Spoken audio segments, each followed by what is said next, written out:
네, 어저께 신체 검진 해봤을 때도 그렇지만 관절 속에 물이 차 있고요. MRI상에서 이렇게 하얗게 보이는 게 이제 관절 속에 물이 차게 돼요. 환자분 중에 이제 기억에 남는 환자는 이제 젊은 남자분이셨습니다. 외상이 없었어요. 환자분은 다친 적도 없고 운동도 별로 좋아하지 않으신데요. 근데 부어서 병원을 갔더니 물이 찼다고 물을 뽑았고 괜찮겠거니 생각을 하셨는데 물이 계속 찼던 거죠. 반복적으로 외상이 이게 없이 물이 찼던 경우에는 사실은 원인적인 확인을 위해서 MRI가 반드시 필요하게 되고요. 환자분은 MRI 촬영하고 활액막 연골종증이라는 아주 희귀한 양성 질환이 발견되었습니다. 이 병은 뭐냐면요, 활막이 비정상적으로 연골선 조직으로 변화하는 화생 질환인데요. 이게 관절을 둘러싸고는 활막에서 연골 덩어리를 계속 만들어내는 그런 희귀한 병입니다. 그래서 발생된 연골 조각을 제거하는 게 치료거든요. 그래서 환자분은 저한테 오셔서 내시경을 통해서 꼼꼼하게 이런 연골 조각들을 다 정리를 했고요. 재발 없이 잘 생활하고 계십니다. 환자분은 지금 대체활차에 연골이 조금 깨져 있어서 그래서 물이 좀 입을 찼던 것 같고요. 연골 손상 자체가 경미하기 때문에 아직 수술적 치료까지는 필요 없을 것 같아요. 그래서 물을 좀 제거하고 약을 좀 드릴 거고요.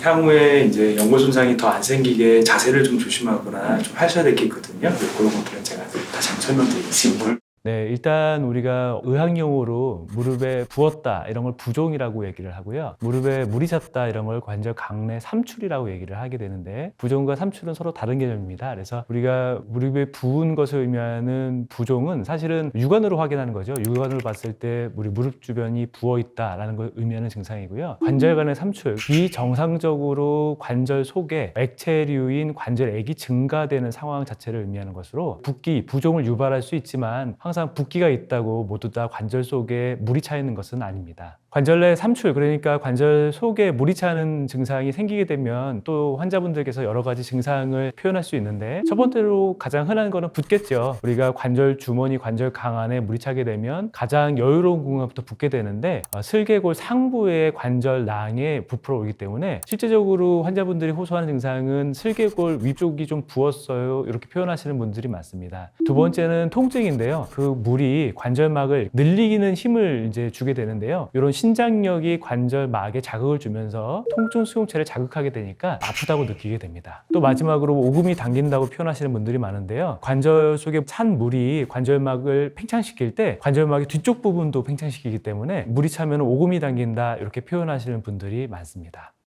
물 빼는 게 아프네. 주사기를 이용해서 뺐거든요. 네.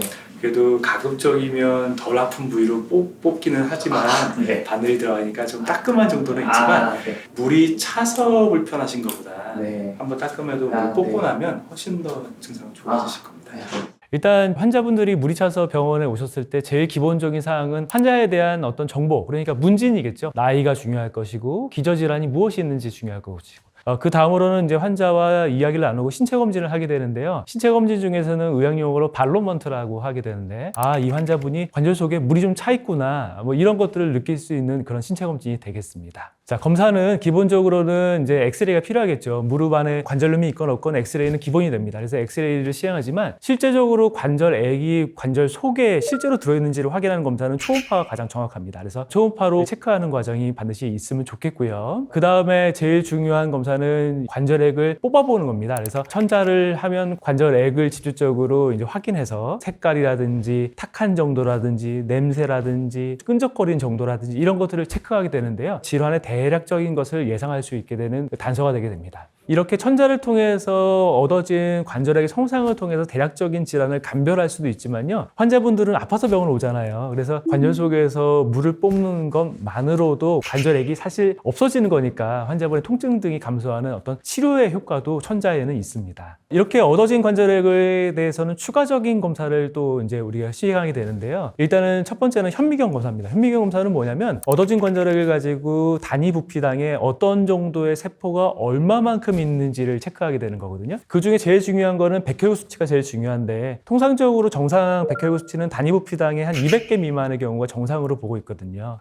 만약에 우리가 관절액을 뽑았는데 이게 백혈구 수치가 너무 많아서 탁한 물이 아니라 고름처럼 보인다, 이런 경우에는 현미경 검사를 하면 단위 부피당 한 5만 개 이상의 백혈구 수치가 나오는 경우가 있거든요. 이런 경우에는 어떤 환우성 관절염을 의미하게 되고, 이건 대단히 응급질환이기 때문에 관절액의 천자에 대한 현미경 검사가 이런 환우성 관절염의 진단에는 매우 중요하다고 볼 수 있겠습니다. 또한 이제 무릎 속에도 통풍이 생겼는지를 확인하려면 현미경 검사가 또 필요합니다. 이 현미경 검사는요, 관절액 속에 통풍 크리스탈이 있는지를 체크하는 건데요. 통풍 크리스탈이 양성이 나오면 이 환자는 원래 통풍이 있었던 환자인데 무릎에도 이제 통풍이 생겼구나, 이런 거를 확진하게 되니까 현미경으로 통풍 크리스탈을 확인하는 게 되게 중요하고요. 그리고 이제 마지막으로는 MRI 촬영하게 되겠죠. 예를 들어서 물이 계속 차는데 왜 차는가, 어떤 구조물이 망가져서 물이 차는가는 사실 무릎 속에 있는 구조물을 보는 과정이 필요하거든요. 정밀 검사를 통해서 무릎이 만들 수 있는 상황이 어떤 것이 있는가를 확인하는 아주 중요한 검사가 되겠습니다.